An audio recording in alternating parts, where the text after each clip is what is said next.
The morning sun climbed over the dusty hills of Cedar Ridge, New Mexico, casting long shadows across the market square. It was late spring of 1874, but the heat already bore down mercilessly, turning the packed earth into a furnace that baked through worn boot soles. The weekly market should have been bustling with traders hawking their wares, ranchers bargaining over cattle prices, and townsfolk gossiping over bushels of corn. Instead, an uneasy silence hung in the air, broken only by whispers that rippled through the gathering crowd like wind through dry grass. At the center of the square stood the market post, a thick wooden pillar worn smooth by years of tethering horses and hanging notices. Today, it served a darker purpose. Sarah Dalton stood with her back pressed against the rough wood, her wrists bound behind it with coarse rope that bit into her skin. Her calico dress, once blue but now faded to the color of dust, hung limp in the still air. Dark hair, usually pinned neat despite her circumstances, had come loose and fell across her face, offering what little shield it could from the staring eyes. The crowd pressed closer, their faces a mixture of righteousness and cruel satisfaction. Women clutched their shawls tighter, as if Sarah's presence might contaminate them. Men spat tobacco juice into the dirt and muttered about justice and proper order. Children, sensing the gravity without understanding it, peeked from behind their mothers' skirts with wide, curious eyes. Behold the wages of sin. Reverend Josiah Mills stood on a wooden crate, his black coat absorbing the morning heat. His voice carried across the square with practiced authority. When a father falls to the demon drink, his corruption spreads like a disease. This girl stands here not for her own crimes, but as a reminder. Debts must be paid, one way or another. Sarah kept her eyes fixed on the horizon, where the mountains rose purple against the sky. She had learned long ago that meeting their gazes only fed their hunger for shame. Her father's debts, $40 owed to the general store, $30 to the saloon, 20 more scattered among various merchants, had become her burden the moment he'd collapsed in a drunken stupor 3 days ago, too soaked in whiskey to rise. The town council, led by Mayor Garrison, had decided that public humiliation would serve as both punishment and warning. 3 hours, Mayor Garrison had declared. 3 hours at the post, so all might see what becomes of those who take credit they cannot repay. The sun climbed higher. Sweat trickled down Sarah's back, making the rope chafe worse. Her lips were already cracking, but she wouldn't give them the satisfaction of asking for water. She'd survived 23 years as Tom Dalton's daughter. She could survive 3 hours of their judgment. A woman near the front, Mrs. Eliza Hartley, the banker's wife, adjusted her parasol and spoke loud enough for all to hear. It's a kindness, really. Maybe now she'll find honest work instead of enabling that drunkard father of hers. Honest work, another woman snorted. Who'd hire her? Everyone knows what she is. Daughter of the town drunk, probably following the same path. Did you see her at the saloon last month? Fetching her father? Sarah wanted to scream. Dragging him home before he gambled away our last penny. But her voice had dried up like everything else in this merciless land. The crowd's murmur grew louder, feeding on its own cruelty. Someone threw an apple core that landed near her feet. A group of young men lounged against the mercantile wall, making wagers on whether she'd cry before the hours were up. Then, like a stone dropped in still water, the crowd's energy shifted. A lone figure appeared at the edge of the square, leading a dust-covered horse. Ethan Caldwell moved with the measured pace of a man who'd learned that rushing rarely improved anything. His broad shoulders stretched the fabric of a simple cotton shirt. Sleeves rolled up to reveal arms bronzed by years of sun. Unlike the town men in their Sunday best, he wore the practical clothes of a working rancher, canvas pants, worn boots, a hat that had seen better decades. The crowd parted reluctantly as he made his way forward, leading his horse to the water trough. He moved as if unaware of the spectacle, though everyone knew Ethan Caldwell missed nothing. A widower these past 5 years. He ran a small spread 15 miles north of town. He came to Cedar Ridge only when necessity demanded, supplies, equipment, the occasional bit of business that couldn't be avoided. Sarah caught herself watching him from beneath lowered lashes. She'd seen him before, of course, in a town this size. Everyone knew everyone. But Ethan Caldwell was like a specter, there but not there, present but never participating in the town's social fabric. His wife had died of fever. Some said, others claimed it was childbirth. He never spoke of it, and after a while, people stopped asking. He watered his horse with deliberate care, checking its hooves, adjusting the saddle. Then, as if remembering something, he reached into his saddlebag and pulled out a cloth-wrapped bundle. The smell hit Sarah even from 10 feet away. Fresh bread, still warm. Her stomach clenched painfully. She'd given her father the last of their cornmeal 2 days ago. Ethan unwrapped the bread slowly, breaking off a piece for himself. Then, without any sign of haste or self-consciousness, he walked directly toward the market post. The crowd's murmur died to shocked silence. He stopped 3 feet from Sarah, close enough that she could see the lines sun and sorrow had carved around his eyes. They were gray, like storm clouds over the desert.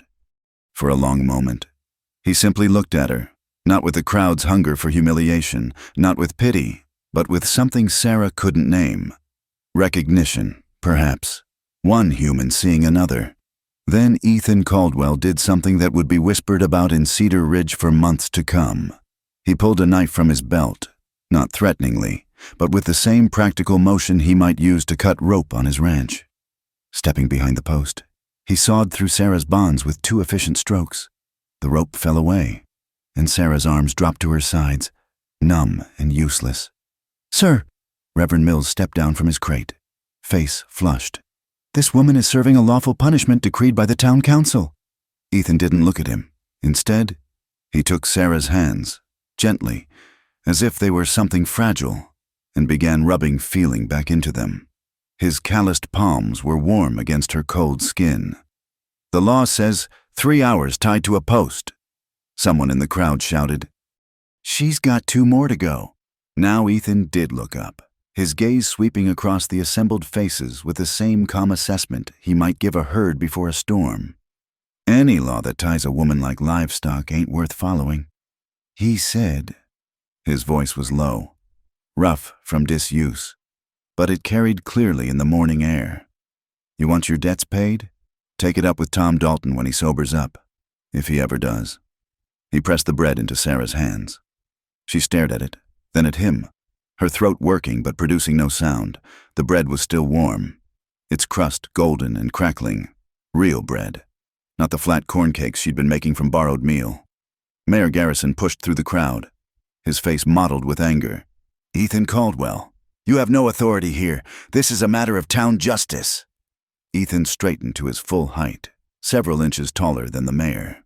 "Then your town needs better justice." He turned back to Sarah, who still stood frozen, clutching the bread like a lifeline. "You need water," he said, not a question but a statement. He walked back to his horse, pulled a canteen from the saddle, and returned. "Drink slow." Sarah's hands shook as she raised the canteen. The water was cool, sweet, better than anything she'd tasted in months. She wanted to gulp it down, but heeded his advice, taking small sips that soothed her parched throat. The crowd watched in stunned silence. This wasn't how the script was supposed to go. The drunk's daughter was supposed to stand there, shamed and broken. A cautionary tale for their children. She wasn't supposed to be treated with dignity, offered bread and water like a guest. "Thank you," Sarah managed, her voice barely above a whisper. Ethan nodded once, then turned to face the crowd. He didn't speak again, just stood there beside her, solid as the mountains, until the uncomfortable silence grew too heavy to bear. One by one, the townspeople began to drift away. First the women, hurrying their children along, then the men, muttering about work that needed doing. Even Reverend Mills, after several attempts to restart his sermon, finally gave up and stalked off. Within minutes, the square had emptied except for Sarah, Ethan, and his patient horse. "I should go," Sarah said, though she wasn't sure her legs would carry her. "Where?" Ethan asked. It was a fair question. Back to the shack where her father lay in his own filth? To beg work from people who just spent an hour celebrating her humiliation? When she didn't answer, Ethan nodded as if she'd confirmed something he already knew. "Eat the bread," he said. "It'll help with the shaking." He walked back to his horse, checked the saddle again, then swung up with the easy grace of a man more comfortable mounted than on foot. Sarah thought he would ride away, leave her standing in the empty square with bread and dignity he'd restored. Instead, he touched the brim of his hat, a gesture of respect she hadn't received in years. "Nobody deserves to stand alone," he said, then turned his horse and rode out of the square at the same measured pace he'd entered. Sarah stood there long after the dust of his passing had settled, the bread warm in her hands, the taste of clean water still sweet on her lips. For the first time in longer than she could remember, the crushing weight on her chest had lifted just a little. Not because he'd freed her from the rope. She could have endured the full 3 hours. But because he'd seen her as human, worthy of bread and water and simple kindness. The sun climbed toward noon, baking the empty square. Sarah ate the bread slowly, savoring each bite. Then began the long walk back to the shack she called home. Tomorrow would bring new challenges. Her father's debts hadn't vanished. The town's judgment hadn't softened. But for now, she carried with her the memory of storm-gray eyes and work-worn hands that had treated her with unexpected grace. She didn't know that Ethan Caldwell had deliberately come to town this morning. Having heard about the punishment, she didn't know he'd bought the bread specifically for this purpose, or that he'd stood in the shadows for 20 minutes, working up the courage to act. She only knew that for one brief moment, someone had chosen kindness over custom, humanity over humiliation, in the harsh land of Cedar Ridge, where survival itself was a daily battle. Such moments were rarer than rain and more precious than gold. The walk home stretched before Sarah like a path through purgatory. Each step kicked up small clouds of dust that clung to her sweat-dampened skin. The bread Ethan Caldwell had given her sat heavy in her stomach, not from its weight, but from the kindness it represented. She couldn't remember the last time someone had given her something without expecting payment, service, or shame in return. The shack squatted at the edge of town like a guilty secret, half hidden behind a cluster of dying cottonwoods. It had been built 40 years ago by some forgotten homesteader, abandoned when the silver prospects played out, and claimed by her father when they'd arrived in Cedar Ridge 5 years back. Even then, it had been falling apart. Now, after years of neglect and her father's drunken rages, it barely deserved the name shelter. Sarah paused at what passed for a gate, 2 rotting posts with a rope strung between them, and steeled herself. The smell hit her first: stale whiskey, unwashed flesh, and the sour reek of vomit.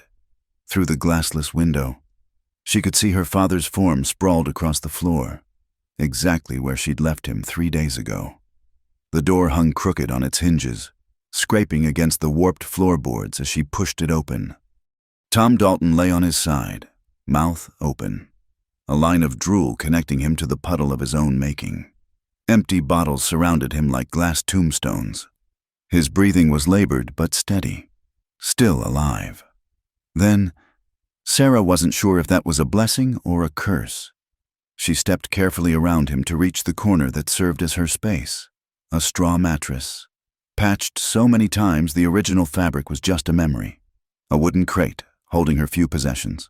A spare dress, more patches than cloth. A Bible her mother had left behind. A chipped mirror. And the teaching primers she'd saved from better days.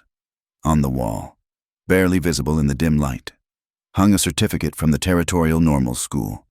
Miss Sarah Dalton, qualified to instruct primary education. The paper was yellowed and water-stained, but she'd protected it as best she could. It represented a life that seemed to belong to someone else now.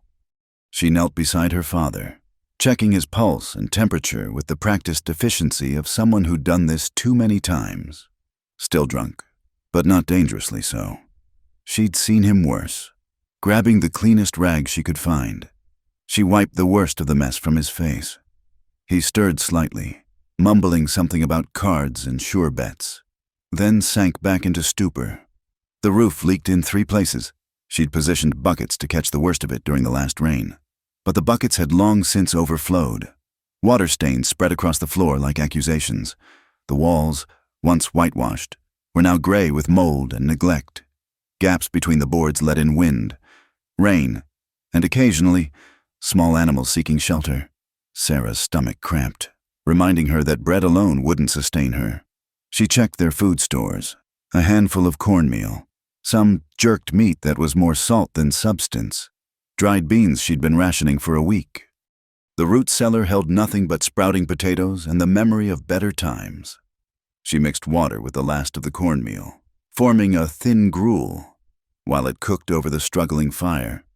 She set about her daily battle against decay. Sweeping accomplished little. The dirt floor just redistributed itself.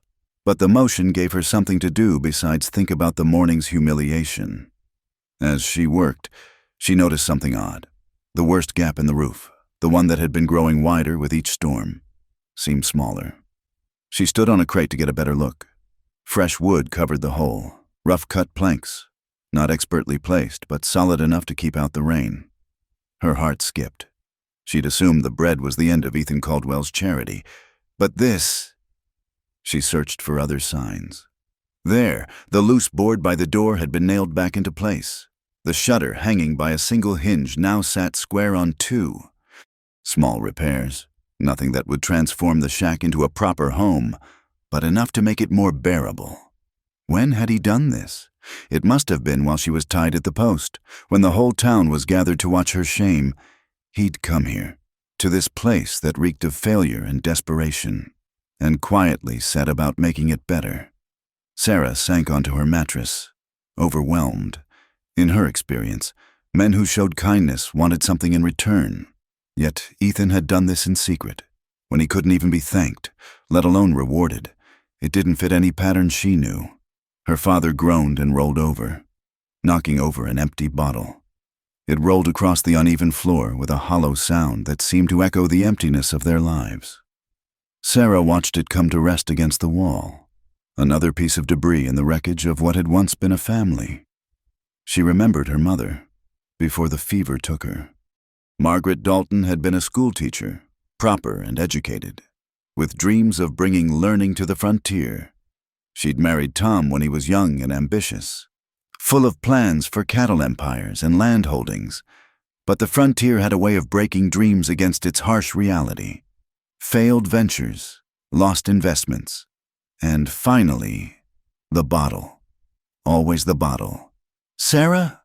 Her father's voice was thick, confused. He struggled to focus on her. "That you, girl?" "Yes, Pa."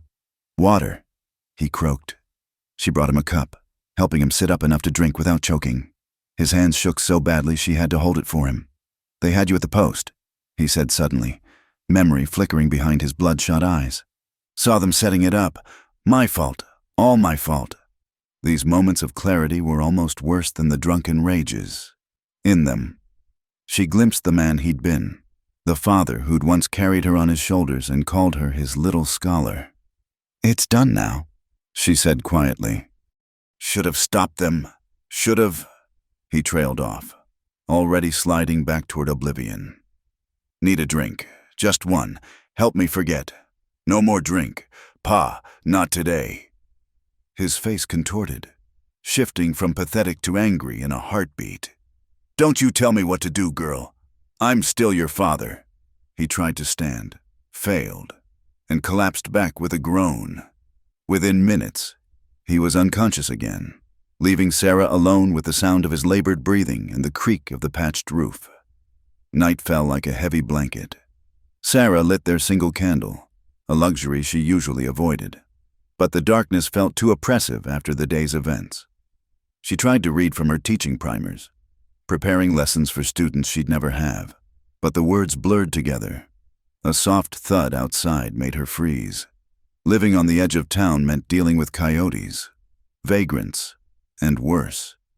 She grabbed the fire poker, the closest thing they had to a weapon, and crept to the door. Nothing moved in the darkness. Then she saw it, a burlap sack sitting just outside the threshold. She glanced around, searching for whoever had left it, but the night gave up no secrets.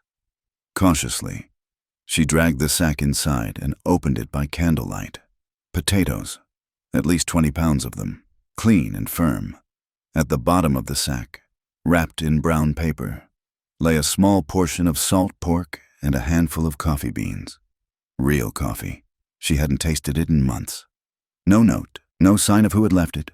But Sarah knew. The same hands that had fixed her roof and freed her from the post had delivered this bounty. She pressed her face against the rough burlap and for the first time in years, allowed herself to cry, not from sadness or shame, but from the overwhelming relief of being seen as worthy of kindness. She stored the food carefully, hiding most of it where her father wouldn't find it in his desperate search for anything to trade for drink. Tomorrow she'd make a real meal, stretch these gifts as far as possible. But tonight, she boiled water for coffee, just a small cup, and sat by the patched roof's shelter, breathing in the rich aroma. The wind picked up, rattling the walls. But the new boards held firm. Somewhere in the distance, a coyote howled, answered by another. The sounds of the frontier night, dangerous, wild, uncertain. But for the first time in memory, Sarah didn't feel entirely alone in facing them. She thought of Ethan Caldwell, probably sitting in his own home 15 miles north. Did he have coffee too? Was his house as lonely as this shack? She'd heard he lived alone. No children from his brief marriage, no family to speak of. Perhaps that's why he understood the weight of solitude, the burden of carrying on when life had stripped away everything but the will to survive another day. Her father mumbled in his sleep, calling for her mother. Sarah pulled a moth-eaten blanket over him, knowing he'd wake tomorrow with no memory of her care, demanding drink and cursing her for its absence. The cycle would continue, as it had for years. But something had shifted today. The gifts, bread, water, repairs, food, were just objects. What mattered was the message they carried. Someone believed she deserved better than shame and starvation. Someone saw past the drunk's daughter to the woman struggling to maintain dignity in an undignified situation. She blew out the candle and lay on her mattress, staring up at the patched roof. Tomorrow would bring its own challenges. The townspeople would gossip about Ethan's intervention. Her father would wake, desperate and angry. The debts would still hang over them like storm clouds. But tonight, with a full stomach and coffee warming her from within, Sarah allowed herself something she'd abandoned long ago: hope. Not for a miraculous change, not for rescue or escape, but for the simple possibility that kindness might exist in this harsh land, hidden like spring water in the desert, waiting to be discovered by those who needed it most. The wind sang through the gaps in the walls, but the new boards held firm against its force, and in that small victory over the elements, Sarah found a metaphor for her own situation. She might be battered and worn, patched together like this old shack, but she was still standing. And now, perhaps, she wasn't standing quite so alone. The morning arrived with unusual gentleness, as if the harsh frontier had decided to offer a brief respite. Sarah woke to find her father gone, not unusual when he'd sobered enough to seek his next drink. She'd hidden the potatoes well, but couldn't disguise the smell of real coffee that still lingered in the air. He'd left cursing her for holding out on him. She went about her morning routine with mechanical precision, checking the repairs, rationing water from their nearly dry well, preparing a simple breakfast of cornmeal mush flavored with a tiny piece of the salt pork. Each bite was a reminder of unexpected kindness. As she swept the doorstep, she noticed something peculiar. A kettle sat beside the water barrel. Her kettle, the one with the broken handle she'd left outside days ago, meaning to mend it when she found wire. Now it sported a new wooden handle, carved smooth and fitted perfectly. She turned it over in her hands, marveling at the craftsmanship. This was becoming a pattern. Small fixes, quiet gifts, invisible mending of what was broken. Sarah found herself scanning the horizon, half hoping to catch sight of her benefactor. But the prairie stretched empty under the morning sun. She made a decision. If Ethan Caldwell could leave gifts in silence, she could respond in kind. Taking her mother's good teapot, one of the few unbroken things she owned, she brewed a small pot of the precious coffee. She had nothing fine to serve with it, But she wrapped 2 pieces of cornbread in a clean cloth and set out for the old cottonwood that stood halfway between town and the northern road. It was a landmark everyone knew, where travelers often stopped to rest in its shade. The walk took an hour, the sun climbing steadily higher. Sarah chose her timing carefully, late enough that Ethan might be heading to town for supplies, early enough that the heat hadn't become unbearable. She placed the teapot and cornbread on a flat stone beneath the tree, visible from the road. Then she retreated to a small rise where she could watch without being seen. She waited. The prairie hummed with insect song. A hawk circled lazily overhead. Just when she thought her gesture would go unnoticed, she saw a rider approaching from the north. Her heart quickened as she recognized the steady gait of Ethan's horse, the familiar set of his shoulders. He slowed as he neared the cottonwood, clearly noticing the unusual sight. For a long moment, he sat motionless in the saddle. Then he dismounted, approaching the stone with the same caution he might show a spooked animal. He touched the teapot, still warm, and unwrapped the cornbread. Sarah held her breath as he looked around, clearly seeking the giver. When his gaze swept over her hiding spot, she pressed herself lower, heart pounding. After a moment, he poured himself a cup of coffee, settled his back against the tree, and ate the cornbread with a slow deliberation. The sight did something strange to her chest. This man who'd shown her such kindness looked utterly alone beneath the vast sky, as if he'd forgotten what it meant to receive rather than give. When he finished, he carefully cleaned the cup with his bandana, wrapped it back in the cloth, and left it on the stone. Then he reached into his saddlebag and left something in return. She couldn't see what, before mounting and continuing toward town. Sarah waited until he was well out of sight before approaching, where her offerings had been. She found a small leather pouch. Inside were needles, real steel needles, not the bone ones she'd been making do with, and a card of strong thread. Practical gifts, nothing romantic or improper, but chosen with thought for what she might need. This began a ritual that neither acknowledged aloud. Every few days, Sarah would leave something at the cottonwood. Wild herbs she'd gathered, a handful of berries, once a pair of socks she'd darned with the new needles. In return, she'd find small necessities, candles, matches, a whetstone for their dull knives. Never anything that would cause talk if discovered. Always items that spoke of survival rather than sentiment. 2 weeks into this silent exchange, Sarah arrived at the cottonwood to find Ethan already there. She froze, caught between fleeing and approaching. He sat with his back to the tree, hat tipped over his eyes, apparently dozing, but she knew better. A man didn't survive the frontier by sleeping in the open. Summoning courage she didn't know she possessed. She walked forward. His eyes opened when she was 10 feet away, gray as storm clouds, but calm. "Miss Dalton," he said, touching his hat brim. "Mr. Caldwell." Her voice came out steadier than she felt. They regarded each other in silence. Up close, she could see the wear on his clothes, the careful mending that spoke of a man taking care of himself without help. His face was weathered but not old, perhaps 35 to her 23, with lines that suggested both laughter and sorrow, though she'd seen evidence of neither. "Thank you," she said finally. "For everything." He shrugged, a small movement that somehow conveyed volumes. "Didn't seem right," he said. "What they did. Still, not everyone would have," she gestured helplessly, encompassing all the small mercies he'd shown. "Not everyone knows what it's like," he said quietly, "to be judged for something beyond their control."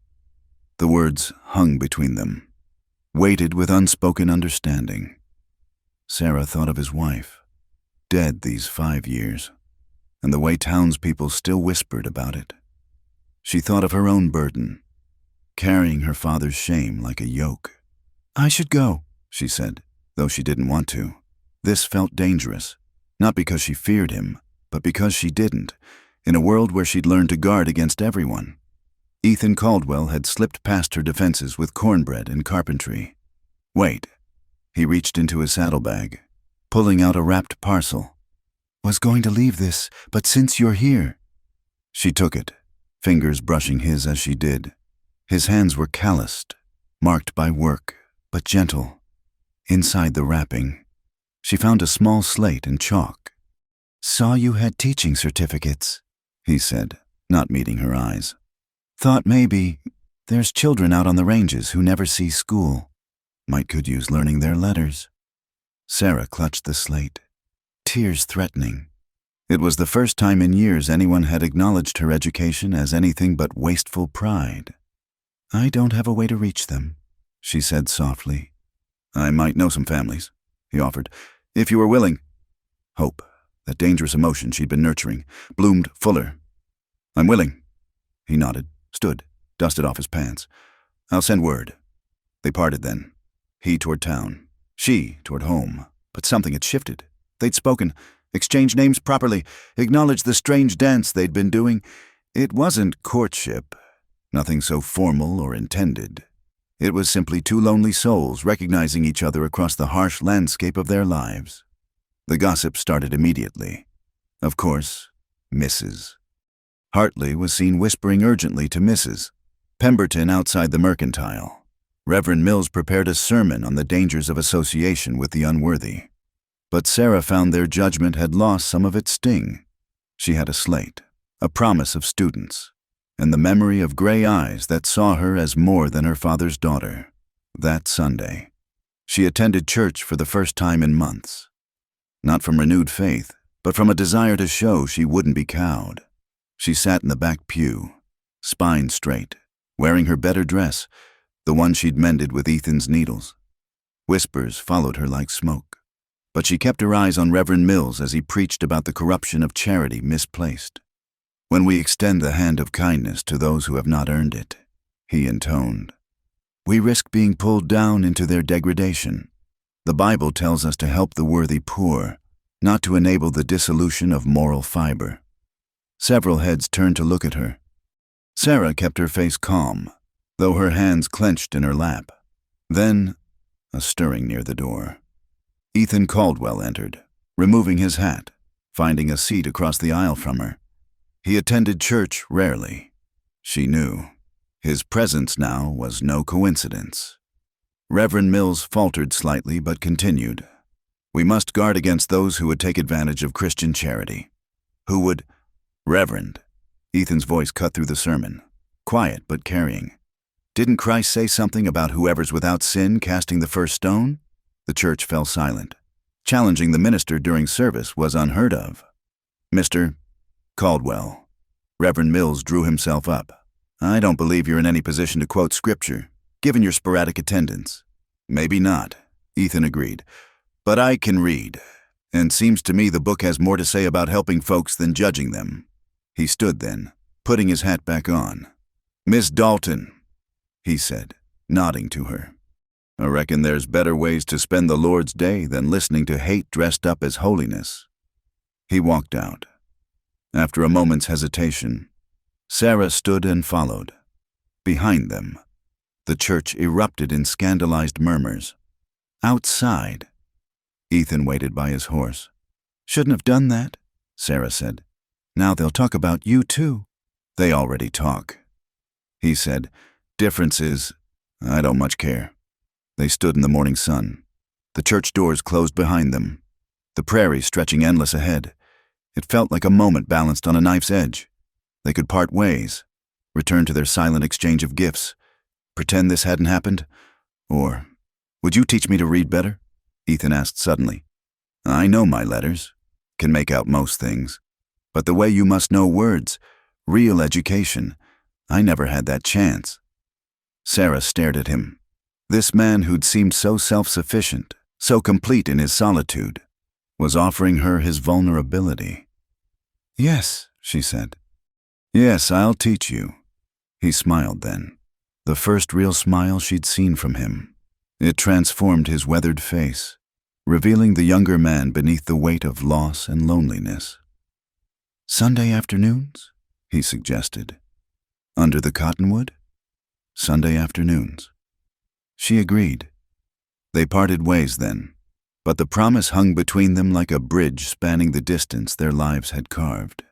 In a land where survival often meant isolation, they'd found something worth the risk of connection. Not love, not yet, but the possibility of understanding.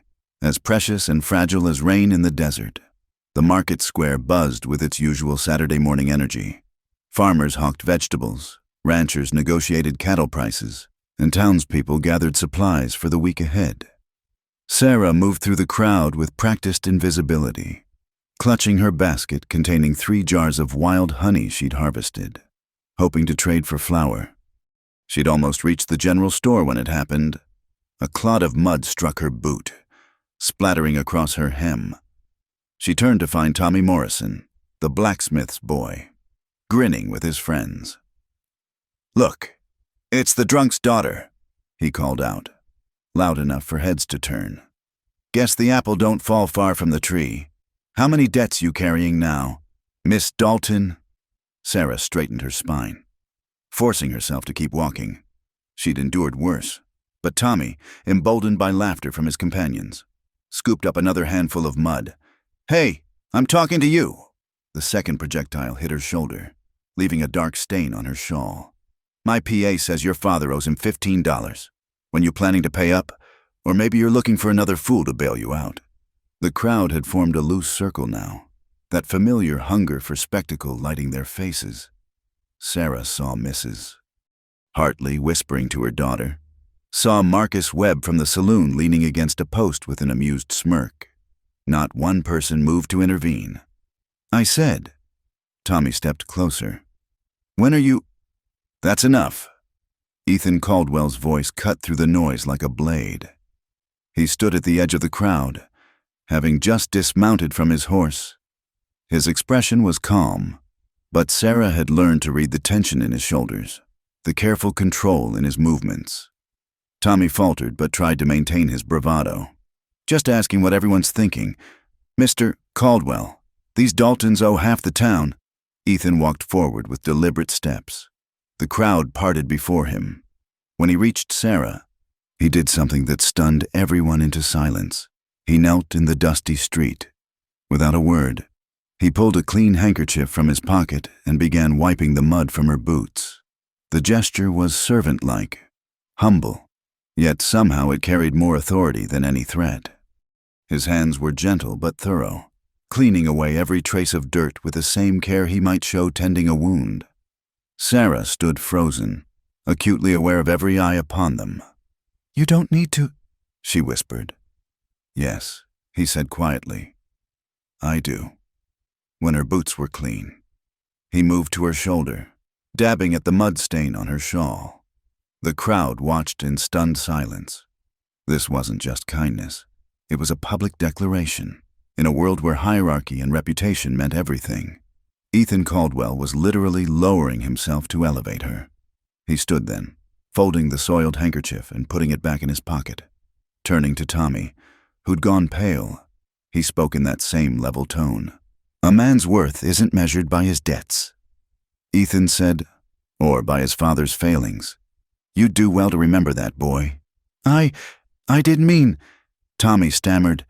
"Yes, you did." Ethan's gray eyes were steel. "And if I see you throwing anything at anyone again, we'll have a different kind of conversation, one your father will need to be present for." The threat was veiled but clear. Tommy mumbled an apology and melted back into the crowd, but Ethan wasn't finished. He turned in a slow circle, meeting the eyes of everyone watching. "Anyone else have something they need to say to Miss Dalton?" Silence stretched taut. "Mrs. Hartley suddenly found her shopping list fascinating. Marcus Webb discovered urgent business elsewhere." One by one, the crowd dispersed, leaving Sarah and Ethan standing alone in the square. "Your honey," Sarah said, realizing she'd dropped her basket. One jar had broken, golden sweetness seeping into the dirt. The waste of it nearly brought tears to her eyes. That honey represented hours of dangerous work, carefully smoking out hives and extracting comb. Ethan picked up the surviving jars, checked them for cracks. "Come on," he said. "Let's get you that flour." "I can't go in there now," she protested. "Not after, especially after." He offered his arm. "If you run now, they'll think they've won." Sarah looked at his offered arm, understanding the full weight of what he was doing. To walk into the general store on Ethan Caldwell's arm was to align herself publicly with him, and him with her.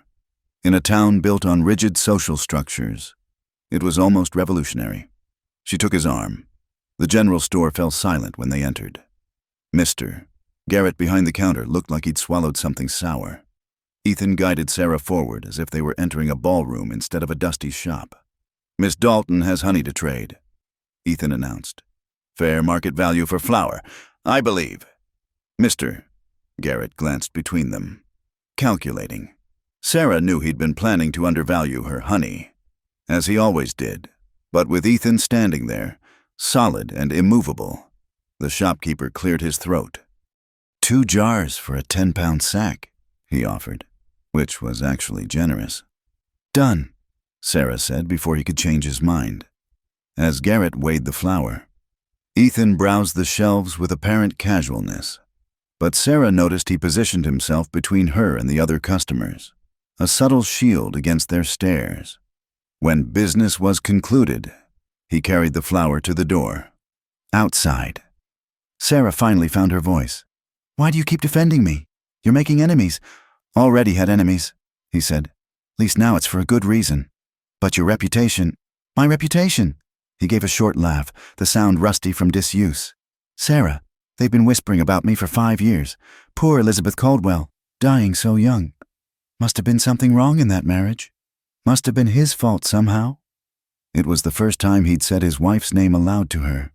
The first time he'd acknowledged the weight he carried. "Was it?" Sarah asked softly. "Your fault?" He was quiet for a long moment. "She wanted to go back east. Said the frontier was too hard, too lonely. I convinced her to stay. Promised things would get better once the ranch was established. Then the fever came through." He looked at the distant mountains.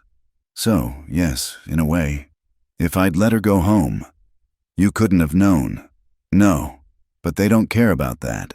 They need someone to blame. And I was convenient." He handed her the flour. "Just like they blame you for your father's drinking." Sarah clutched the sack, its weight both burden and blessing. "It's not the same. You lost someone you loved. I'm just—" "Just what? Just surviving something that would break most people? Just maintaining dignity when the whole world wants to grind you down?" His voice carried unexpected heat. "Don't diminish yourself. Sarah, not to me." They stood there in the morning sun. 2 people marked by the town's judgment, finding solidarity and shared understanding. Then Ethan did something else unexpected.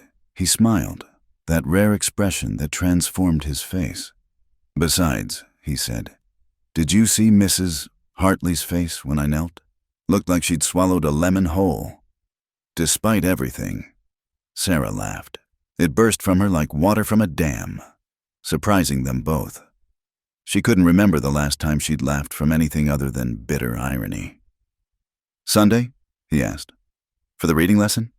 "Sunday," she confirmed. He touched his hat and turned to go, but Sarah called after him. "Ethan?" He paused, looking back.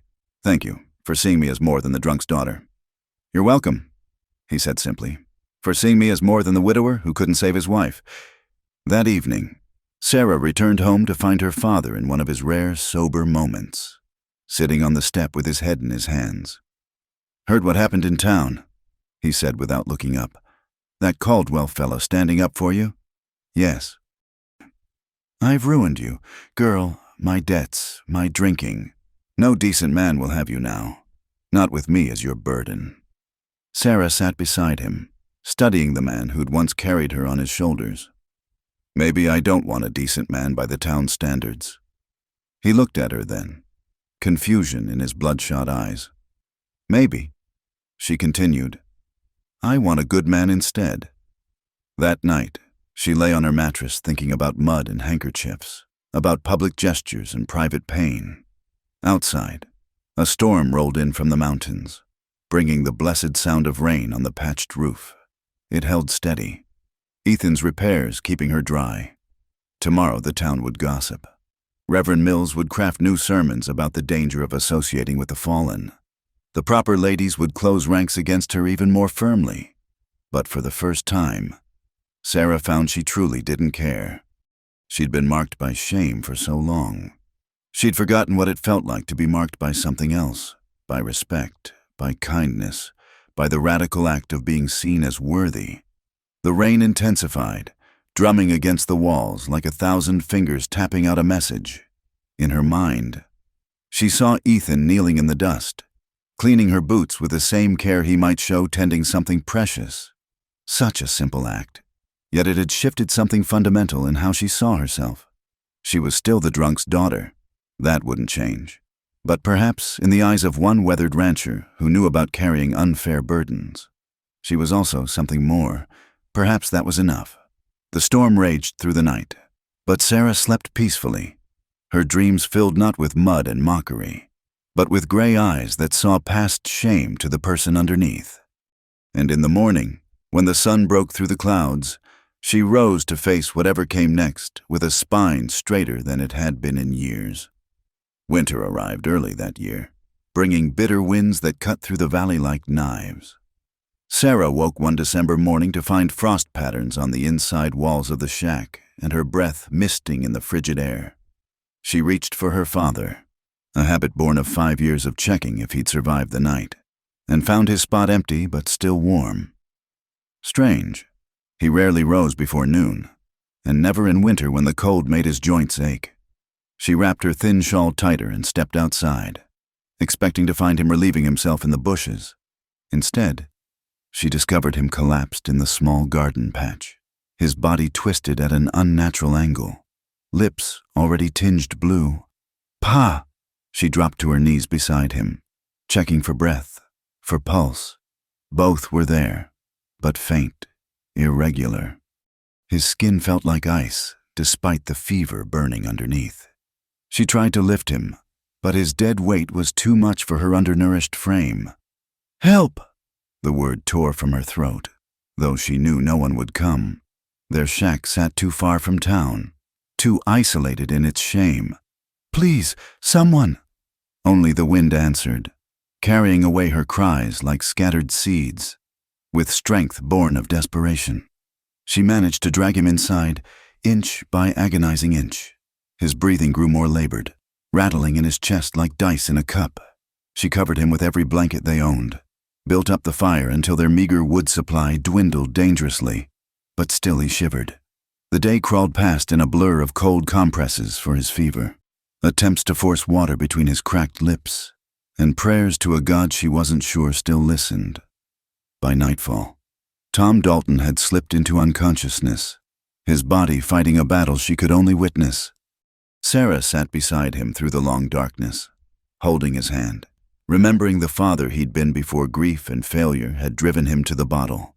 He'd taught her to read using old newspapers, patient with her mistakes. He'd carved her wooden dolls from pine branches, giving them elaborate backstories.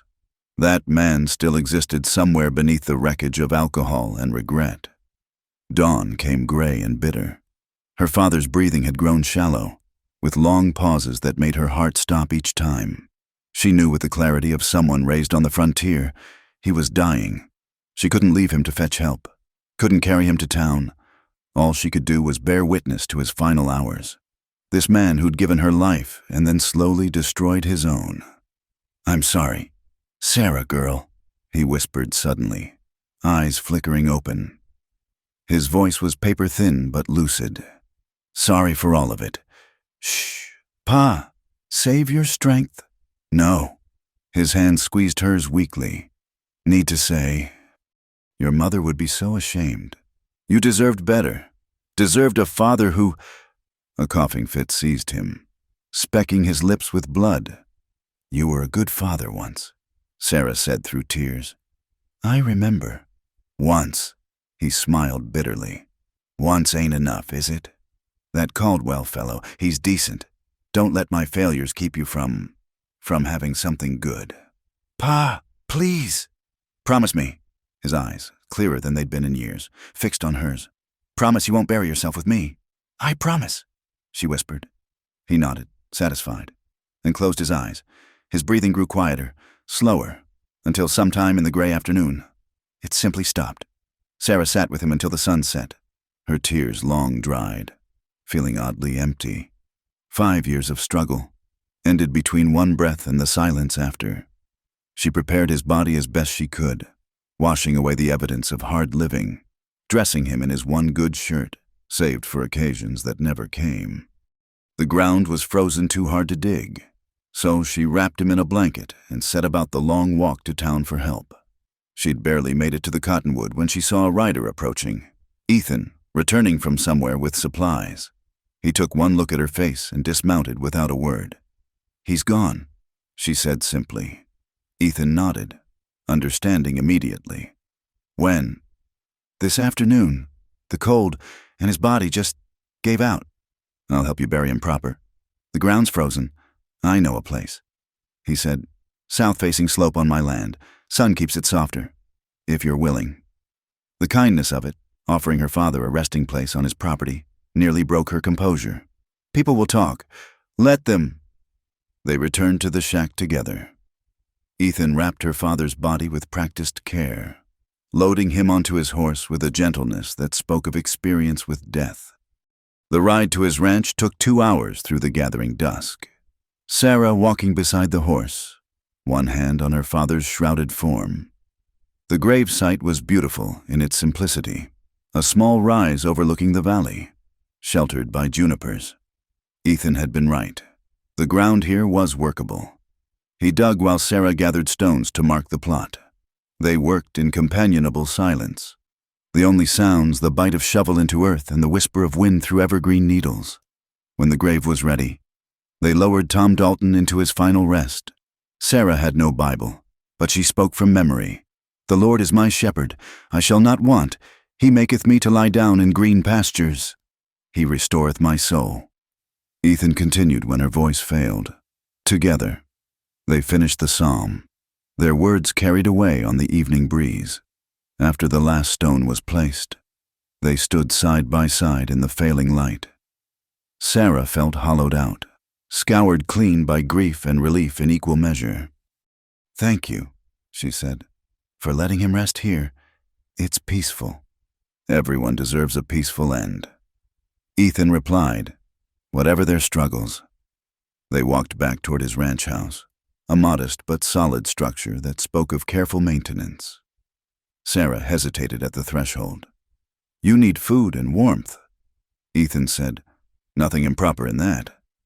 Inside was sparse but clean, everything in its place. He built up the fire and set about making coffee and warming stew. Sarah sat at his table, marveling at simple things: chairs that didn't wobble, walls without gaps, windows with actual glass.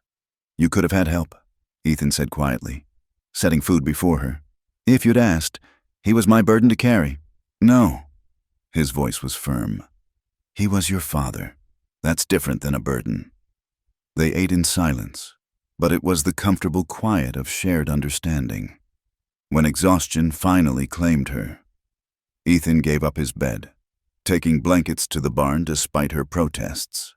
She lay in sheets that smelled of lye soap and honest work, feeling safer than she had in years.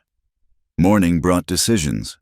She couldn't stay at Ethan's ranch, propriety forbade it, but returning to the shack alone felt impossible, as if reading her thoughts. Ethan presented a third option over breakfast. "There's an old foreman's cabin on the east section," he said. "Been empty since I let the last hand go. Needs work, but it's sound. You could stay there, help with the ranch accounts in trade. I know you have learning enough for it. People assume plenty already. Question is what you want, not what they think." What she wanted. Such a foreign concept after years of mere survival. "I want to teach those children you mentioned. I want to use my education. She paused, then forced herself to finish. "I want to build something instead of just enduring." "Then do it," he said simply. That afternoon, they visited the foreman's cabin. It was small but intact, one room with a cook stove, a separate lean-to for storage. The roof was good, the walls solid. With work, it could be a home. "I'll take it," Sarah said. Ethan nodded, unsurprised. "I'll help you move your things." There wasn't much to move. Her mother's Bible, her teaching certificate, clothes and dishes that had survived 5 years of poverty, the teaching primers she'd guarded so carefully, standing in the empty shack for the last time. Sarah felt no nostalgia. This place had been a prison of circumstance. Now, finally, she was free. They made the trip as snow began to fall, fat flakes that softened the harsh landscape. By evening, Sarah was settled in her new home, a fire crackling in the cleaned stove, her few possessions arranged with care. Ethan had left her with supplies, coffee, flour, dried beans, salt pork, refusing her promises to repay. "Consider it wages in advance," he'd said. "Ranch books are a mess." Now she sat at the small table, watching snow fall past her window, feeling the strange lightness of being answerable to no one but herself. Her father was at peace. Her debt of daughterly duty was paid. Tomorrow would bring new challenges. Certainly. The town would gossip about her living on Ethan Caldwell's land. Reverend Mills would sermonize about propriety and fallen women. But tonight, she was warm and fed and free. Outside, the snow continued its quiet work of transformation, covering the harsh landscape in pristine white, offering the earth a fresh start. Sarah thought she understood how it felt. A soft knock interrupted her thoughts. She opened the door to find Ethan standing in the swirling snow, a bundle in his arms. "Almost forgot," he said, handing her the package. "Figured you might need these." Inside were new writing slates, chalk, and a McGuffey reader, teaching supplies. "The Hendricks family out on Cottonwood Creek," he said. "Got 3 young ones. Never seen a school. I told them about you. They're willing to try, if you are." Sarah clutched the books, hope blooming in her chest like spring flowers through snow. "When?" "Sunday after next. I could ride you out, make introductions." "Yes," she said, not trusting herself with more words. He touched his hat brim and turned to go, then paused. "Sarah, your father was right about one thing. You do deserve something good." Then he was gone, disappearing into the snowy darkness, leaving her standing in the doorway with an armful of possibilities. She watched until she couldn't distinguish his form from the swirling white, then closed the door and returned to her fire. Tomorrow she would begin transforming the cabin into a home. She would review her lessons, prepare for students. She would learn ranch accounting, earn her keep through honest work. She would build the life she'd dreamed of before circumstances derailed it. But tonight, she simply sat by her fire, watching snow erase the past and write the future in clean, white pages, feeling for the first time in years that she was exactly where she belonged. Retried. The teaching had been going well for 3 months. Every Sunday, Sarah rode out to the scattered ranches with Ethan, gathering children hungry for learning in kitchens and barns. She taught them letters and numbers, watched their faces light up with understanding. The Hendricks children had spread word, and now she had 12 regular students across 4 families. It wasn't much, but it was a beginning. Spring had arrived with its usual fury of wildflowers and sudden storms. Sarah was returning from the Hendricks ranch, walking because Ethan had been called away on urgent business, when she saw the smoke, black columns rising from the direction of her cabin. Too dark and thick to be chimney smoke, she ran, skirts hitched up, boots slipping on the muddy trail. By the time she reached the clearing, her worst fears were confirmed. The cabin was engulfed in flames, fire eating through the walls she'd carefully cleaned, consuming the life she'd painstakingly built. A crowd had gathered, too many people for coincidence. At their head stood Reverend Mills, his face grave with righteous satisfaction. Mayor Garrison was there too, along with several town council members and a dozen others who'd made the ride from Cedar Ridge. "What have you done?" Sarah gasped, chest heaving from her run. "What should have been done months ago?" "Mrs." Hartley stepped forward, chin raised. "You've corrupted this community long enough, setting yourself up as a teacher when everyone knows what you really are." "A woman trying to make an honest living," Sarah shot back. "An unmarried woman living on a man's property," Reverend Mills intoned. teaching innocent children, spreading your influence like a disease. Your father's death freed you from one shame only to embrace another. There's nothing shameful about education. Enough! Mayor Garrison raised his hand. The town council met last night. Your presence here, in such improper circumstances, threatens the moral fabric of our community. We've come to escort you out of the territory. Sarah stared at the burning cabin, watching her mother's Bible, her teaching certificate, her precious primers turn to ash. Everything she'd salvaged from her old life, everything she'd built in her new one. Gone. You had no right, she said, voice hollow. We had every right. Reverend Mills declared, Mr. Caldwell was warned, remove the temptation from his property or face the consequences. He chose to ignore God's messengers. A horse's thunder interrupted whatever Sarah might have said. Ethan rode into the clearing at full gallop, pulling up short at the sight of the mob and the burning cabin. His face went through several expressions, shock, understanding. Then a cold fury Sarah had never seen before. He dismounted slowly, deliberately, hand resting on the rifle secured to his saddle. Get off my land. Now, Ethan. Mayor Garrison started. Be reasonable. I said get off my land. His voice was quiet, which somehow made it more menacing. You've committed arson on private property. I'd be within my rights to shoot you where you stand. You wouldn't dare. Mrs. Hartley sputtered. Ethan drew the rifle in one smooth motion, not pointing it at anyone, but holding it ready. Try me. The crowd shifted nervously. They'd come expecting to deal with a fallen woman, not an armed rancher defending his property. This is about more than property, Reverend Mills said. Though he'd taken a step back, it's about morality, about protecting our community from corrupting influences. Corrupting influences? Ethan laughed, a harsh sound. Sarah Dalton has done more good in 3 months than any of you have managed in years, teaching children who'd never hold a book otherwise, working honest labor. And this is your response? Burning her home. It was necessary. The Reverend insisted. She refused to leave despite repeated warnings. Warnings. Sarah spoke up, finding her voice. What warnings? No one said anything to me. We spoke to your protector, Mrs. Hartley sneered. Told him to send you away. Clearly, he valued his own base desires over community standards. Ethan's knuckles whitened on the rifle stock. The only base desires here are yours. Your desire to judge, to condemn, to destroy what you don't understand. He moved then, placing himself between Sarah and the mob. You've had your fun. Burned out a woman whose only crime was trying to live with dignity. Now get off my land before I forget I'm trying to be a better man than you. This isn't over, Mayor Garrison warned. The town council can go to hell. Ethan chambered around, the sound sharp in the smoky air. And so can you if you're not gone in the next minute. They left, but slowly, defiantly, making sure Sarah and Ethan knew this was a tactical retreat, not a surrender. The burning cabin collapsed in on itself as the last wagon disappeared down the trail, sending sparks spiraling into the evening sky.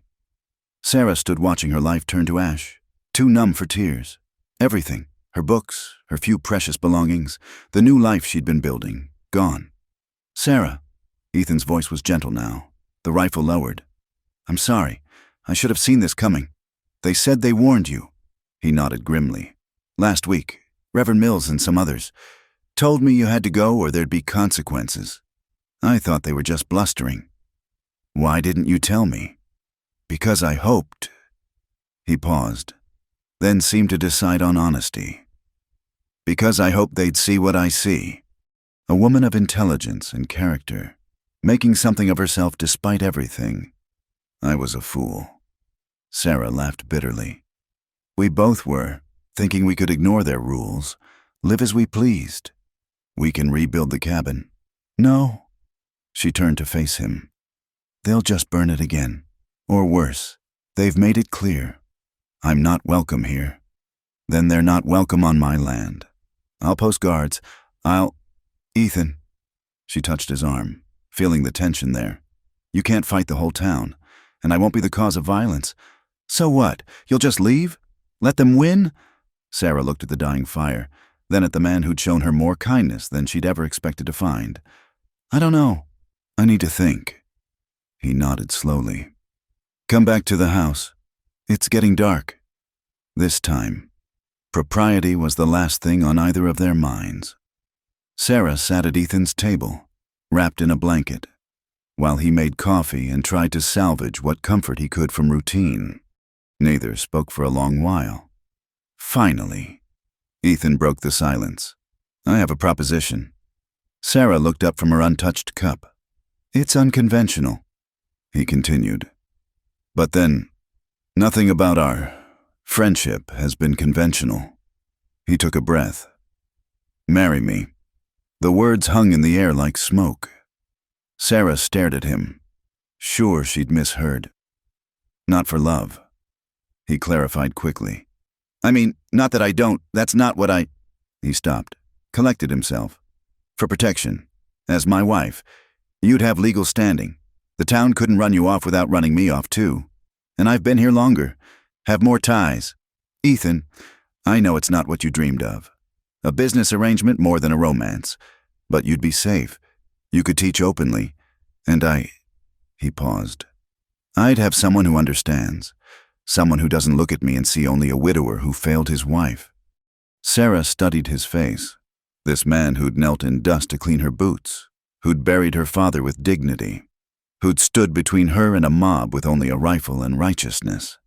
What about love? She asked quietly. What about it? Don't you want to marry for love? Real love? Ethan was quiet for a moment. I had love once. It was wonderful and terrible, and it ended with me digging a grave. I'm not sure I'm brave enough to risk that again. He met her eyes. But I am lonely, and I think you are too. Maybe that's enough to start with. Sarah thought about the cabin, now just glowing embers, about the town that would never accept her, about the children who still needed teaching, and this man who saw her as more than her circumstances. I need to think, she said again. Of course. Take all the time you need. The offer stands, regardless. That night, Sarah lay in the small room Ethan had given her, staring at the ceiling. Outside, she could hear him moving around, checking locks, banking fires, the sounds of a man alone maintaining his orderly life. She thought about his proposal, practical and unsentimental, yet somehow more honest than any flowery declaration. She thought too about the mob, about Mrs. Hartley's satisfied face as the cabin burned. They would never stop, would never let her simply exist on her own terms. As an unmarried woman, she was vulnerable, a target for their righteous fury. As Ethan's wife, it wasn't the marriage she'd dreamed of as a girl. No courtship, no romance, no passionate declarations. Just two lonely people making a practical alliance against a world that seemed determined to grind them down separately. But perhaps that was enough. Perhaps, in this harsh land where survival itself was an achievement, finding someone who understood your struggles was its own form of love. Someone who offered protection not as a cage, but as a shelter. Someone who saw you clearly and chose to stand beside you anyway. The fire had taken everything she'd built over the past months, but it hadn't taken her knowledge, her determination, or the strange, quiet connection she'd found with a weathered rancher who understood loss. Maybe that was enough to build on. Maybe that was everything. Outside, a coyote howled, answered by another. The sound was wild and lonely and free. Sarah made her decision then, in the darkness, with the smell of smoke still clinging to her hair. She'd lost one life today. Tomorrow, perhaps, she'd begin another. Not the life she'd planned, but maybe the one she needed. And in this unforgiving land, sometimes that was the best anyone could hope for. Dawn came with unusual clarity, the sky washed clean by overnight rain. Sarah stood at the kitchen window, watching the sun paint the mountains gold. She'd made her decision in the darkness, but doubt crept in with the morning light. Marriage, even a practical one, was not something to enter lightly. She found Ethan in the barn, mending harnesses with the focused attention he brought to every task. He looked up when she entered, something hopeful and cautious in his gray eyes. "I'll marry you," she said without preamble. "But I have conditions." He set down the leather, giving her his full attention. "I'm listening. I continue teaching, not just the ranch children, but any who want to learn. Of course, I maintain my own space. I need somewhere that's mine. There's a room off the kitchen. Was going to be a pantry, but it's got a window. We could fix it up." Sarah nodded, then voiced her deepest fear. "And if it doesn't work? If we find we've made a mistake?" Ethan was quiet for a moment. "Then we face it honestly. I won't trap you. Sarah, this is meant to free you, not cage you." They were married 3 days later, not in town where judgment waited, but at the ranch. Justice of the peace. Horace Weatherby rode out from the county seat, a man who cared more about legal documents than local gossip. The ceremony was brief, witnessed by the Hendricks family who'd become Sarah's staunchest supporters. "Do you take this woman?" Justice Weatherby intoned, looking slightly bewildered by the austere setting. "I do," Ethan said simply. "Do you take this man?" Sarah looked at Ethan, this quiet, steady man who'd offered her shelter in every sense of the word. "I do," and it was done. No flowers, no music, no wedding dress. Just two people making a legal bond that would protect them both from a world that preferred its people broken and isolated. That night, they sat across from each other at the kitchen table, new gold bands catching the lamplight. The rings had been Ethan's one romanticism, produced from his pocket after the ceremony with gruff explanation that people would expect them. "Well," Sarah said finally, "we're married." "We are." Ethan poured them each a small glass of whiskey. Good whiskey. Not the rot gut her father had favored. "To survival. To survival," she echoed. And they drank. The town's reaction was swift and vicious.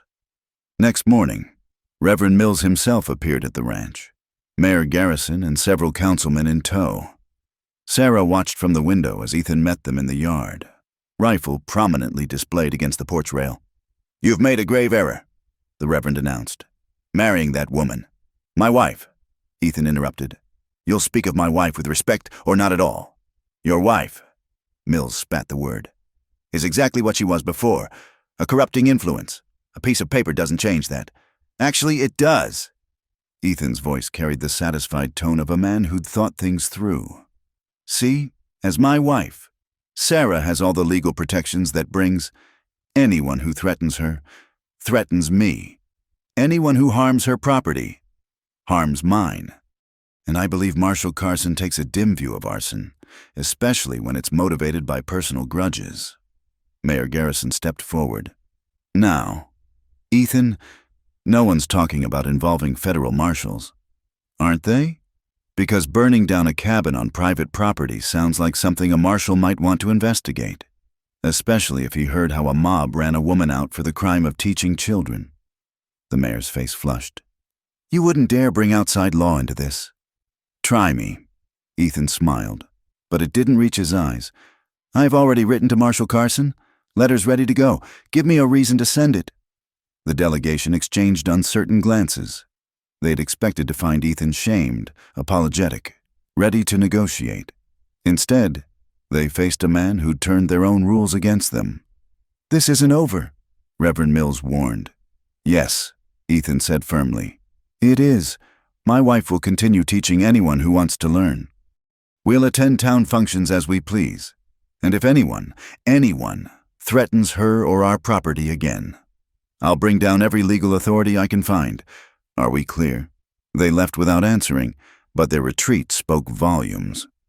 Sarah emerged from the house as their wagon disappeared. "Would you really contact the marshal?" "Already did," Ethan admitted. "Posted the letter yesterday. Carson owes me a favor from years back. He'll come if we need him." Sarah stared at him. "You planned this?" "I protected what's mine." He paused, color rising in his cheeks. "That is, what's ours? The ranch. And you." An awkward silence fell. They were married now, but still strangers in so many ways. Sarah cleared her throat. "I should start on lunch." "I'll be in the barn." And so began their strange dance of marriage. They moved around each other carefully, politely, like guests in their own home. Sarah took over the household management, finding satisfaction in bringing order to Ethan's bachelor existence. He fixed up the small room as promised, giving her a space lined with shelves for the books they slowly acquired to replace those lost in the fire. The teaching continued. If anything, her students increased. The ranch families, sensing the town's disapproval, rallied around her. Soon, she was teaching 15 children, sometimes 20, in the main room of the ranch house every Sunday and Wednesday. One evening, a month into their marriage, Sarah was preparing lessons when Ethan appeared in her doorway. He rarely entered her space, respecting the boundaries she'd established. "There's something I want to show you," he said, curious. She followed him outside to a shed she'd assumed held tools. He opened the door to reveal a small but complete schoolroom. Desks, a real chalkboard, even a globe. "How? When?" "Been working on it evenings," he said, suddenly shy. "Figured if you're going to teach properly, you need a proper space. It's not fancy, but it's perfect." Sarah touched the smooth surface of a desk, overwhelmed. "This must have cost—" "Don't worry about cost. Consider it an investment. Education matters." She turned to him then, this man who kept surprising her with thoughtfulness. "Why do you care so much? About the teaching?" Ethan was quiet for a moment. "My wife, Elizabeth, she couldn't read. Shamed her something terrible. But she'd never had the chance to learn. I tried to teach her, but I'm no teacher. She died still signing with an X." He met Sarah's eyes. "Maybe if she'd had someone like you, someone who knew how to teach properly, it would have been different for her." Sarah felt something shift in her chest. "Thank you," she said softly. "For this. For everything." He nodded, started to leave, then paused. "Sarah, I know this isn't the marriage either of us imagined, but I want you to know, I'm glad you're here. Glad you said yes." Before she could respond, he was gone, leaving her standing in a schoolroom built by hands that understood loss and the power of second chances. 2 weeks later, she made a decision of her own. She found Ethan reading by lamplight, or trying to. He held the book at arm's length, squinting at the pages. "You need spectacles," she observed. He set the book down, embarrassed. "Never seemed important. May I?" She gestured to the chair beside him.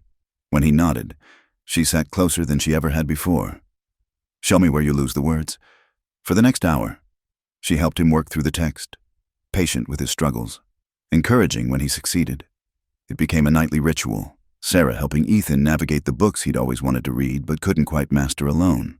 One night, as they puzzled over a particularly difficult passage, Ethan suddenly laughed, a real laugh, not the bitter sound she'd heard before. "What is it?" "Just thinking," he said, tea. "Here we are, married near 2 months, and this is the closest we've sat to each other." Sarah realized it was true.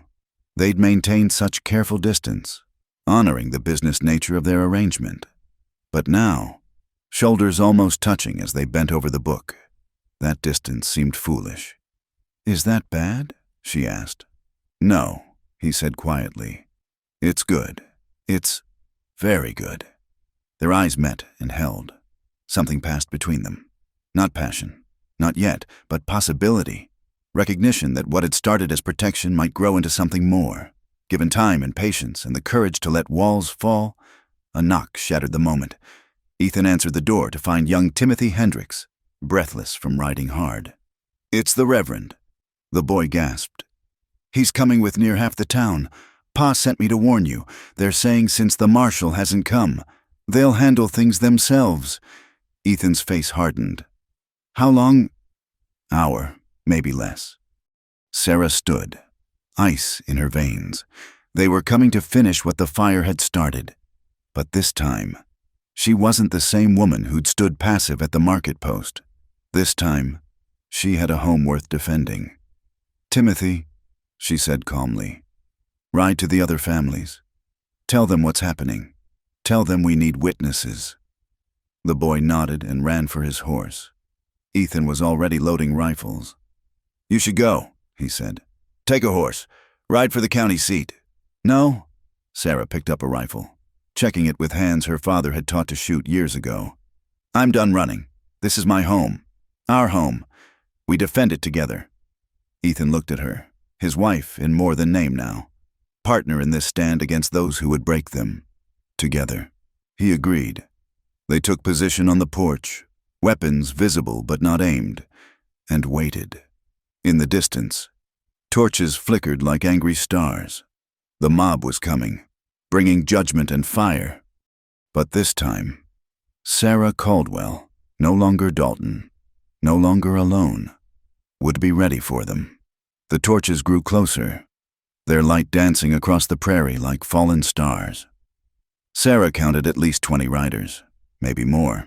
But as they approached the ranch, other lights appeared.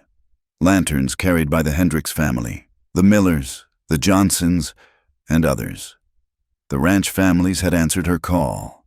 Forming a protective semicircle around the house, Reverend Mills led the mob, his black coat making him look like death incarnate in the torchlight. He pulled up short when he saw the assembled defenders, not just Ethan and Sarah, but 15 other adults, all armed, all steady. "This is church business," Mills declared. "You families have no part in this." "Seems to me." Jacob Hendricks spoke up. "When you threaten our children's teacher, it becomes our business. She's corrupting your children. She's teaching them to read." Martha Miller interrupted. "To write their names, do their sums. If that's corruption, then we welcome it." Mayor Garrison pushed forward. "Be reasonable. This woman has flouted every moral standard. By marrying." Sarah stepped forward, rifle steady. "By teaching? By refusing to disappear simply because you wish it? You trapped him." "Mrs." Hartley shrieked from the safety of the mob. "Used your wiles to—" "Enough!" Ethan's voice cut through the night. "Sarah didn't trap me. I asked her, begged her, if you want the truth, because I was tired of being alone, and she was the first person in 5 years who looked at me without pity or judgment." He moved to stand beside his wife. "You want to know what corrupted me? It wasn't Sarah. It was loneliness. It was watching all of you go home to your families while I sat with ghosts. It was your whispers, your assumptions, your need to blame someone for Elizabeth's death because sometimes people just die and there's no one to blame." His words hung heavy in the air. Some in the mob shifted uncomfortably, remembering their own whispered gossips about the widower. "But that's over now," Ethan continued. "I have a wife, a partner, someone who sees me as more than my grief. And if you try to take that from me, from us, I'll fight you with every breath in my body. As will we," Jacob Hendricks added. Other voices joined in agreement. Reverend Mills looked around, calculating. The mob still outnumbered the defenders, but not by much, and the ranch families were spread out, tactical, while his followers bunched together uncertainly. Then came the sound that changed everything, horses approaching fast from the main road. Marshal Carson rode into the light, badge glinting, accompanied by 2 deputies. He surveyed the scene with the calm assessment of a man who'd broken up worse gatherings. "Evening, folks," he said mildly. "Got a letter about some trouble brewing. Seems I arrived just in time." "Marshal," Mayor Garrison stammered, "this is a local matter. Arson's federal." Carson interrupted. "So's attempted arson. So's conspiracy to commit same." He looked directly at Mills. "You wouldn't be planning to burn any more buildings, would you, Reverend?" "We're here to address moral failings." "With torches?" The marshal's voice hardened. "That's funny. Most folks address moral failings with prayer." He turned to the mob. "I'm going to count to 10. Anyone still here after that gets arrested for conspiracy. 1. The mob dissolved like smoke. Even Mills and Garrison retreated, though the Reverend shot one last venomous look at Sarah before disappearing into the darkness. Marshal Carson dismounted, approaching the porch.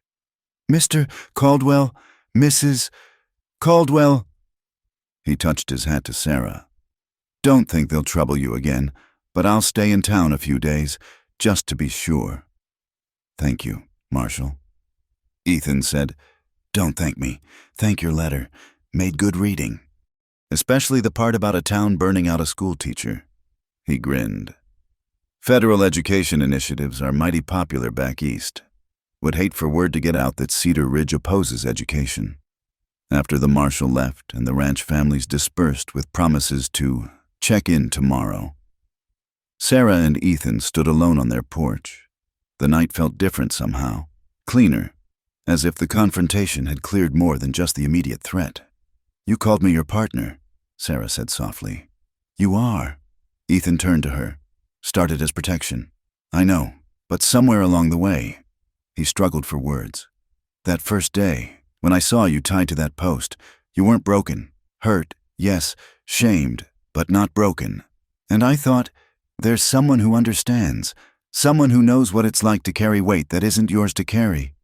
You saved me that day." "No." He shook his head. "We saved each other. Just took us a while to realize it." Sarah looked at this man who'd become her husband through necessity but was becoming something more through choice. "Ethan? I think I'd like to be married, really married, not just in name." He went very still. "Sarah, you don't owe me." "I know." She stepped closer. "This isn't about owing, it's about choosing. I choose you, Ethan Caldwell. Not because I need protection, but because I want a partner, someone who builds schoolrooms in secret and stands against mobs and sees me as myself." "Are you sure?" His voice was rough with emotion. I'm just a rancher, set in my ways, carrying ghosts." "We're all carrying ghosts," Sarah said. "But maybe they're lighter when carried together." He kissed her then, there on the porch where they'd made their stand. It wasn't passionate or desperate. It was something better. It was a promise, a seal on the partnership they'd forged in adversity and would strengthen in peace. 3 years later, Sarah stood in her schoolroom, the real one Ethan had built, now expanded twice to accommodate 25 regular students. Through the window, she could see him teaching their son to ride, patient as always. Little James, born a year after that night of torches and choices, had his father's steady nature and his mother's quick mind. The door opened and Margaret Hendricks entered, one of her first students, now 15 and helping with the younger children. "Mrs. Caldwell? The new family's here. The Sullivans? They heard about the school and came special." Sarah smiled. Word had spread beyond Cedar Ridge. Families were moving to the area specifically for the education she offered. Even some townspeople had swallowed their pride and sent their children, though Reverend Mills still preached against her. She didn't mind. His congregations grew smaller while her classes grew larger. "Send them in, Margaret." As the new family entered, shy and hopeful, Sarah remembered another morning years ago. A morning when she'd stood tied to a post, believing her life was over. Now she stood in her own schoolroom, teaching the next generation, married to a man who'd seen her worth when the world saw only shame. Above the door hung a simple wooden sign Ethan had carved, "Home Not Judged." It had become their motto, their promise to all who entered. In this place, you were valued not for your past or your parents or your circumstances, but for your willingness to learn and grow. "Welcome," Sarah told the Sullivan family. "Come in, let me show you what's possible." Later that evening, as was their custom, Sarah and Ethan sat together reading. His skills had improved dramatically. He now read for pleasure, not struggle. James played at their feet with wooden blocks, building and rebuilding with the focused attention he'd inherited from both parents. "Good day?" Ethan asked, looking up from his book. "The best," Sarah confirmed. 3 new students, and Margaret's ready to start teaching the youngest group. "Our first teacher-trained teacher." He smiled with pride. "Starting a dynasty. Mrs. Caldwell. Perhaps we are. Mr. Caldwell." They returned to their books, comfortable in the silence of a well-worn partnership. Outside, the prairie wind sang its eternal song. But inside was warmth and light, and the quiet joy of lives rebuilt from ashes. On the mantel sat a small loaf of bread, bronzed and preserved, Ethan's gift from that first day. Beside it stood an empty whiskey bottle, the last one Tom Dalton had touched, now holding wildflowers, reminders of where they'd come from, markers of how far they'd traveled. "Ethan," Sarah said suddenly, "thank you for the bread that day." He looked up, understanding immediately. "Thank you for taking it. We've come far from that market post. Not so far." He disagreed gently. "We're still the same people, just fuller versions.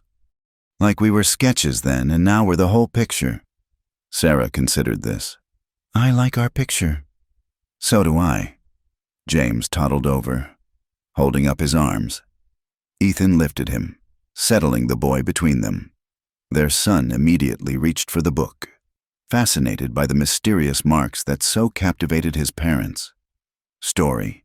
he asked hopefully.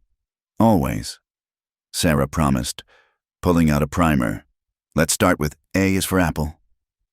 As she read, Ethan's arms settled around her shoulders, natural as breathing.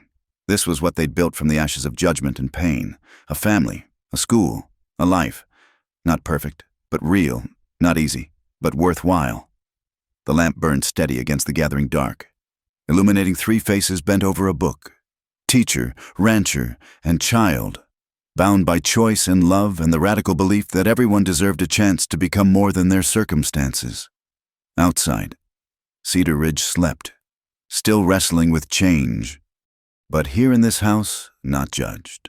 The future was already being written, one lesson at a time, one choice at a time, one small act of kindness rippling outward like water in the desert, bringing life wherever it touched. Retry Claude can make mistakes. Please double-check responses.